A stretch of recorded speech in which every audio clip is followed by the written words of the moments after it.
Once upon a time, in a peaceful village nestled between hills, there lived a humble weaver named Arin.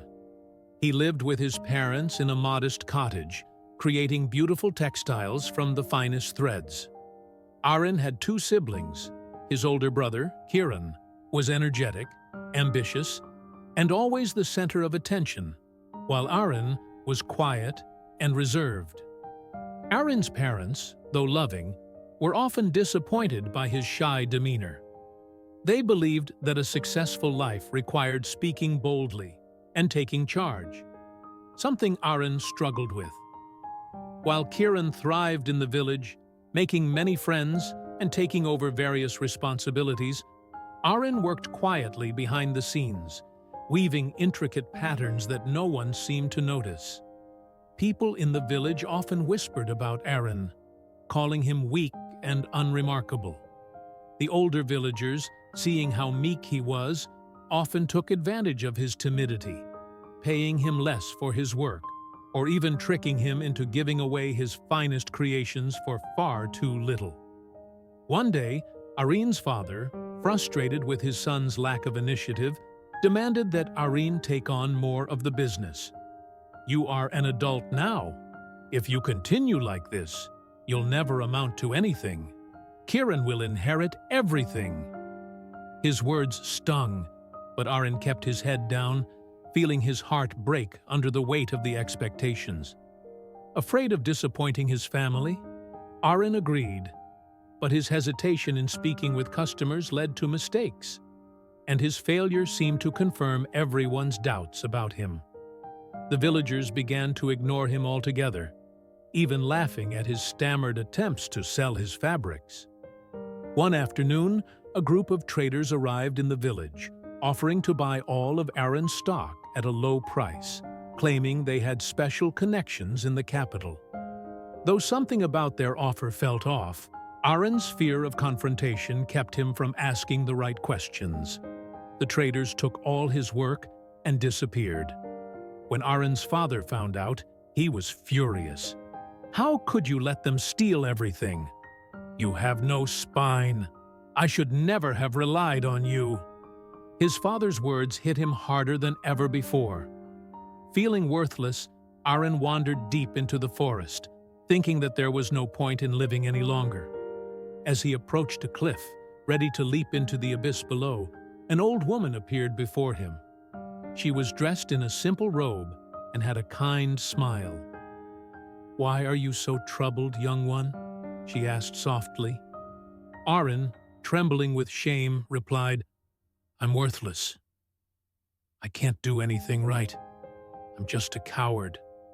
I'm afraid of everything, and everyone sees me as a fool. What's the point in living if I can't even stand up for myself?" The old woman gazed at him, her eyes filled with wisdom. "You are not as weak as you think, Arin. There is always hope for those who are willing to change. Let me help you."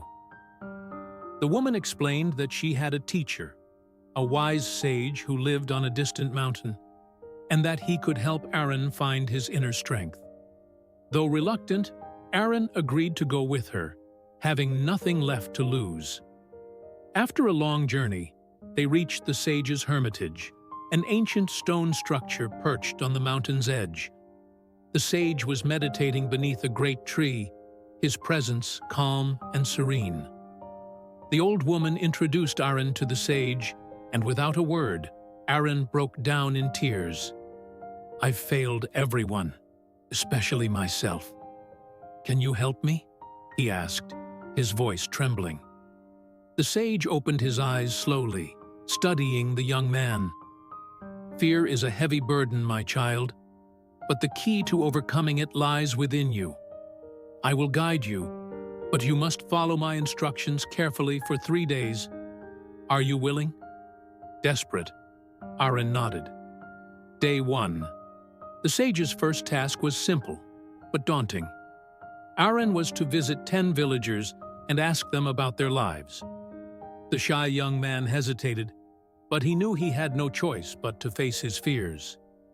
Some villagers were kind, while others were dismissive.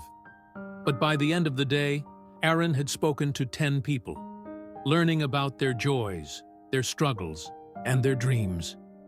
He felt a small spark of confidence within himself, something he had never felt before. Day 2.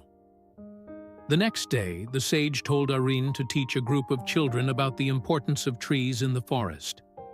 Aaron felt nervous, terrified that the children would mock him for his lack of knowledge.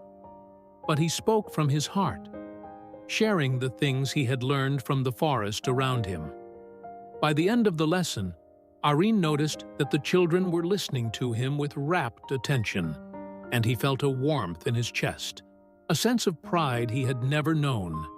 Day 3. On the final day, the sage gave Aaron the most difficult task of all. He was to return home and face his father. Ask for his forgiveness, and show him the changes you have made in yourself, the sage said firmly. With a lump in his throat, Aaron journeyed back to his village. When he stood before his father, he was terrified. But this time, instead of shrinking away, he looked his father in the eye and said, "Father, I am sorry for my failures, but I am no longer the same. I've learned to face my fears, and I will prove to you that I am capable." His father, seeing the change in his son, was moved. He embraced Aaron, saying, "I see the strength within you now. You have changed, and I am proud of you." Aaron's life transformed. He became known not only for his exquisite weaving, but for his newfound confidence and wisdom. He no longer feared failure, for he knew that each mistake was an opportunity to learn and grow. As he took on more responsibilities, he realized that his greatest strength was not in his ability to speak loudly or act boldly, but in his willingness to face his fears and believe in himself. In time, Aaron took over his father's business, not just as a weaver, but as a respected leader in the village.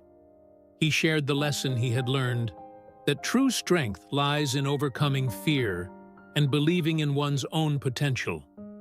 What do you think of this story? Share your thoughts in the comments and pass it on to your friends. Thank you.